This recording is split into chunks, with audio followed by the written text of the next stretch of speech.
A captain stripped of his ship, Francesco Schettino, has been in a cell since Saturday. The 52-year-old portrayed as a maverick by critics, as the man who sank the Concordia. Damning reviews of his performance have been surging in. On Friday at around 9 p.m. the cruiser sailed in close to the island of Giglio, home port of the ship's head waiter. Some sources say that as a favour to him, Schettino ordered the vessel to approach the shore to salute the 800 islanders. The fateful passage was interrupted at around 20 to 10. A rock got in the way, a rock underwater that was not on charts, the captain said. His employer, Costa Cruises, poured cold water on this, directly contradicting him. I can confirm to you that this rock does appear on maps, a senior German manager made public. The captain made an independent decision to change the course specified by Costa.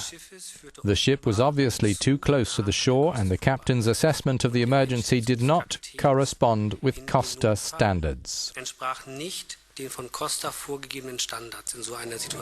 This was a reference to the length of time it took Schettino to declare an emergency. He waited an hour after the collision. The port authority said he first brushed it off as some sort of electrical problem.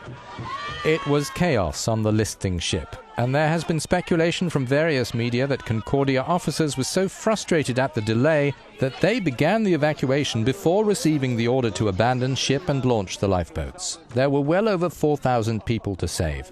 Witnesses placed the captain on dry land at 11:40, which was 6 hours before the bulk of the cruise customers were rescued. The port authority urged Schettino to reboard the vessel by rope ladder to coordinate operations at 1:45 in the morning, but he wouldn't. At some point, passengers died. The charges against Schettino carry a possible 12-year prison sentence for leaving his ship prematurely and 15 years for involuntary manslaughter. Critics say Schettino was a show-off with little consideration for others. For instance, giving orders to sail from Marseille in November, in spite of a raging storm.